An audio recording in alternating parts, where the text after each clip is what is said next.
हर खबर पर आपकी नजर बेताब समाचार। दोस्तों नमस्कार, आदाब, सत श्री अकाल, अस्सलाम वालेकुम। मैं हूं S.A. बेताब और आप देख रहे हैं बेताब समाचार एक्सप्रेस। और हमारे साथ मौजूद हैं AIMIM के दिल्ली के बहुत ही मजबूत नेता और एडवोकेट रुखसार अहमद साहब।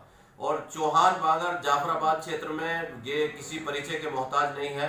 आपने लॉकडाउन के दौरान जो काम किया है, जो खाना बना करके आप लोग बांटा करते थे, जिस तरह से जिस वक्त जो है सारे रेस्टोरेंट होटल बंद थे, उस वक्त आपने जो खिदमत को अंजाम दिया है उसको सब लोग याद करते हैं। और अब निगम का जो चुनाव है, इन्हीं मुद्दों पर हम उनसे बातचीत करते हैं। सबसे पहले तो रुखसार अहमद साहब, आपका बहुत बहुत इस्तकबाल है। जी बहुत बहुत शुक्रिया, आपने मुझे इस काबिल समझा कि मेरी आप राय जानने के लिए मेरे पास आए। मैं आपका भी इस्तकबाल करता हूँ।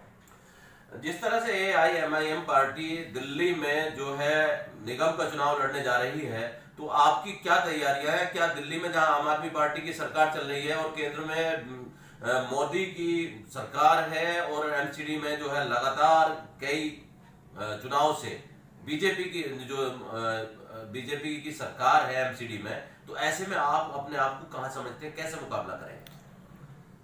सर, मुकाबले की बात यह है कि आपने दो पार्टियों का मेरे सामने जिक्र किया।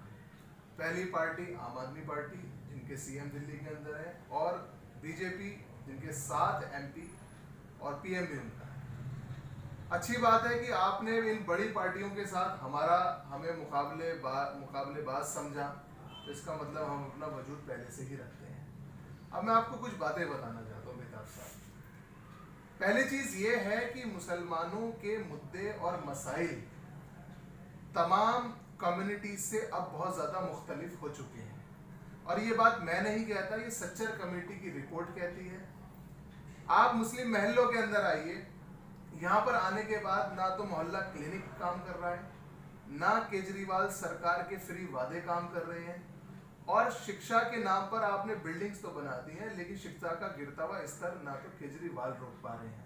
इन तमाम चीजों के अलावा आप जो वादे कर रहे हैं, हमारा सबसे बड़ा मुद्दा है वो है हमारी सुरक्षा, हमारा अपनी पहचान, हमारी आस्था, हमारा हिजाब, हमारी मस्जिदें।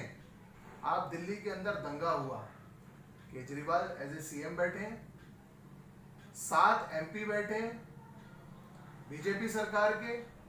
जिस जगह पर आप मेरा इस वक्त इंटरव्यू ले रहे हैं, इस एतराफ के अंदर 5 पुलिस स्टेशन है, एक DCP हाउस है, बहुत पास में ही कुछ किलोमीटर पर यहाँ पर पैरामिलिट्री फोर्सेस के दफ्तर भी हैं, यहाँ से थोड़ी दूर पर हाई कोर्ट, सुप्रीम कोर्ट, सभी कुछ है यहाँ पर। उसके बावजूद इन सबकी नाक के नीचे अगर एक जनसंहार कहते हैं, मेरा ख्याल से जेनोसाइड हुआ है मुसलमानों का, तो ये बड़ी खतरनाक बात है। दंगा हुआ, बड़ी तादाद में यहाँ पर माइनॉरिटी के लोग मारे गए। तो मेरा सवाल ये है कि इसमें माइनॉरिटी और मेजोरिटी की बात जाता है कि सांप्रदायिकरण कर रहे हैं आप, और सांप्रदायिकता के मुद्दे को लेकर के भारतीय जनता पार्टी आगे बढ़ रही है। वो हिंदुत्व को खतरे में बताती है, हिंदुओं को खतरे में बताती है, हिंदू धर्म को खतरे में बताती है। इस तरह से तो भारतीय जनता पार्टी करती है। क्या आप भी भारतीय जनता पार्टी की तरह ही राजनीति करना चाहते हैं? सांप्रदायिकता यानी वो हिंदुत्व की सांप्रदायिकता कर रहे हैं, आप मुस्लिम सांप्रदायिकता की तरफ इसे चुनाव में बुलाना चाहते हैं? सर, आपका सवाल ये है कि वो अपने आप को खतरे में बताते हैं। एक क्लास के अंदर एक जगह पर 100 लोग हैं, जिसमें से 80 जो है वो एक ग्रुप के हैं, 20 एक ग्रुप के। क्या 20 लोगों से खतरा 80 को कभी हो सकता है? मेरा ये मानना है ना 80 को खतरा है, ना 20 को खतरा है, बल्कि ये जो इसकी खतरे की आड़ में जो राजनीति साधने की कोशिश की जा रही है, सत्ता का खेल चल रहा है। एक सत्ता को बरकरार रखने के लिए है, दूसरा सत्ता पाने के लिए है। तो क्या ये लड़ाई सत्ता को पाने के लिए चल रही है, या वास्तव में कुछ इससे अलग मुद्दे भी हैं? जैसे कि रोजगार का मुद्दा है, शिक्षा का मुद्दा है, और जो आपने कहा सुरक्षा का बाकी मुद्दा है, सम्मान का मुद्दा है। आज जो हिजाब का मामला चल रहा है, पहले मैं आपकी राय हिजाब के मुद्दे पे ही जानना चाहता हूँ। इस वक्त बर्निंग इश्यूज है, इस वक्त जो है इसको काफी खासतौर से ये देखा जा रहा है 5 राज्यों में जो चुनाव हो रहे हैं उसमें इस हिजाब के मुद्दे को लाया गया है, ऐसा कुछ लोग मानते हैं। तो आप क्या मानते हैं कि क्या हिजाब का मुद्दा ये सांप्रदायिक ध्रुवीकरण करने के लिए लाया गया है? सर देखिए, बीजेपी के तमाम मुद्दे सिर्फ एंटी मुस्लिम मुद्दे होते हैं। अगर वो हिजाब का मुद्दा ला रहे हैं, शमशान बनेंगे तो कब्रिस्तान बनेंगे। इसके अलावा 80 और 20 का नारा हमने नहीं दिया। ये बीजेपी ने दिया है। इसके अलावा जब हम केजरीवाल जैसे लोगों को देखते हैं तो वो भी कहते हैं कि भी सॉफ्ट हिंदुत्व और हार्ड हिंदुत्व की बात करते हैं। हम तो अपनी सुरक्षा की बात कर रहे हैं।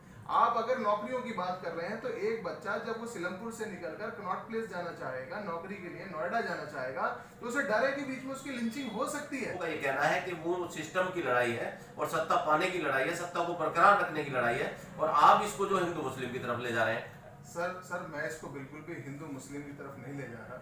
इस देश के अंदर, ये बहुत खूबसूरत देश है और इस खूबसूरत देश की खूबसूरती यह है कि यहाँ पर सभी धर्म के लोग रहते हैं। लेकिन आपने जो बातें मुझसे अभी की कि सिस्टम को बचाने की लड़ाई है, तो सिस्टम को बचाने की लड़ाई में हम अपनी आहुति नहीं देंगे सर।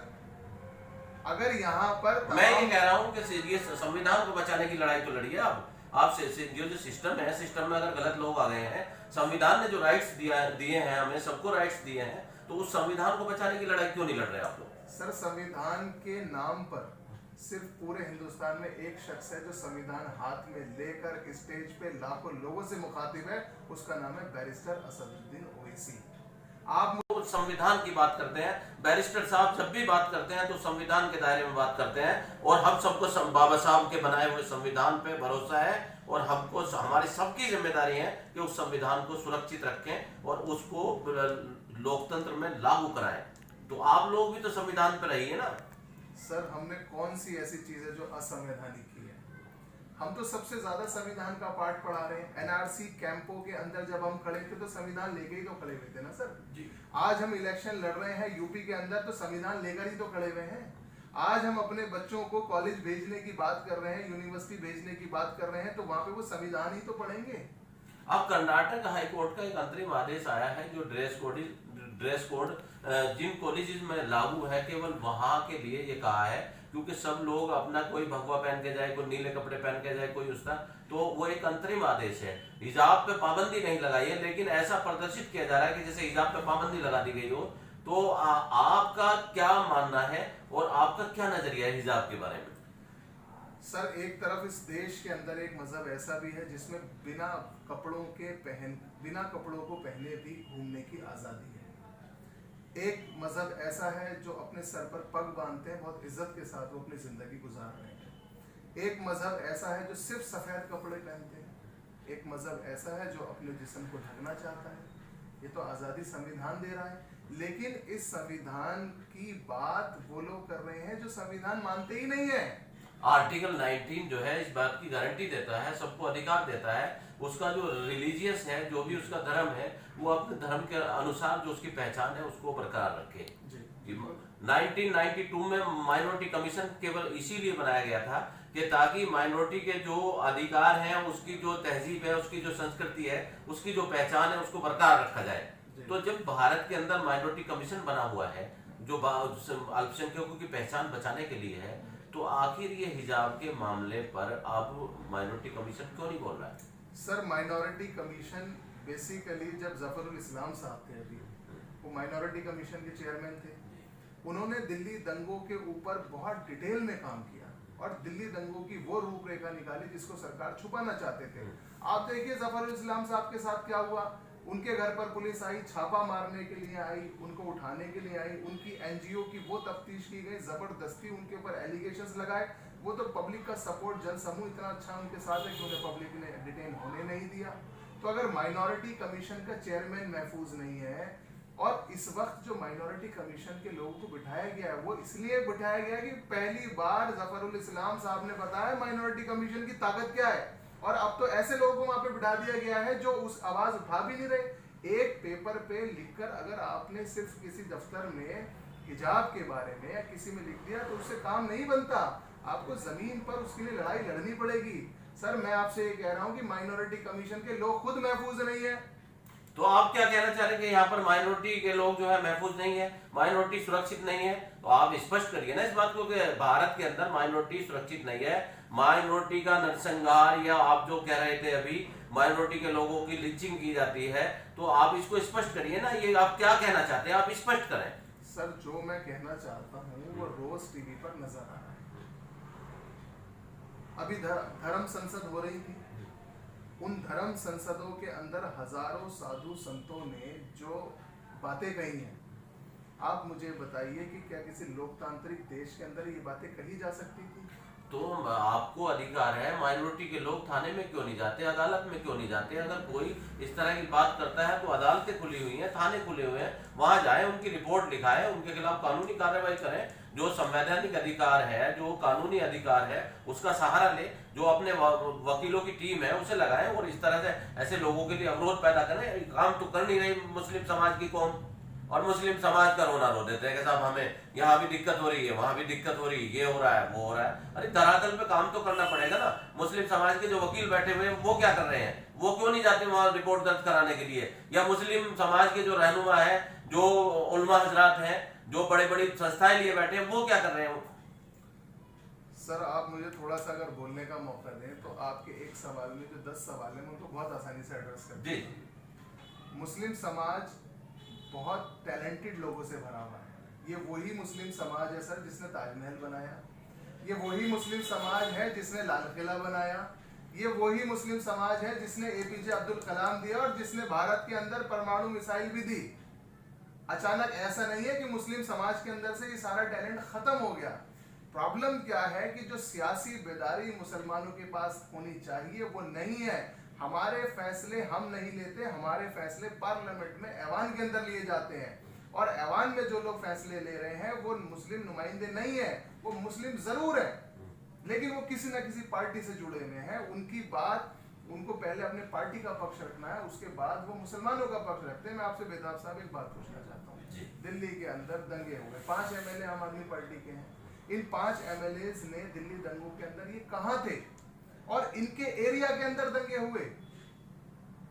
हाजी यूनुस साहब, मुझे आप बोलने दें। हाजी यूनुस साहब मुस्तफाबाद में बैठे हैं, क्या ये उनका फर्ज नहीं था कि वो वहां से वो या तो वो जमीन पर आके उन दंगों को रोकने की कोशिश करते या वो इस्तीफा देते?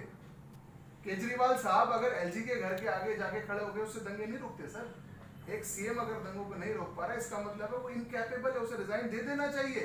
ये एक फेल्ड स्टेट की आप मुझे एक फेल्ड स्टेट, तो आप दंगों के लिए केजरीवाल सरकार की लापरवाही, खुद केजरीवाल की लापरवाही, और जो माइनॉरिटी के जो 5 मुस्लिम समाज के विधायक है, आप उनकी लापरवाही या जानबूझ के अनदेखा करना कह रहे हैं?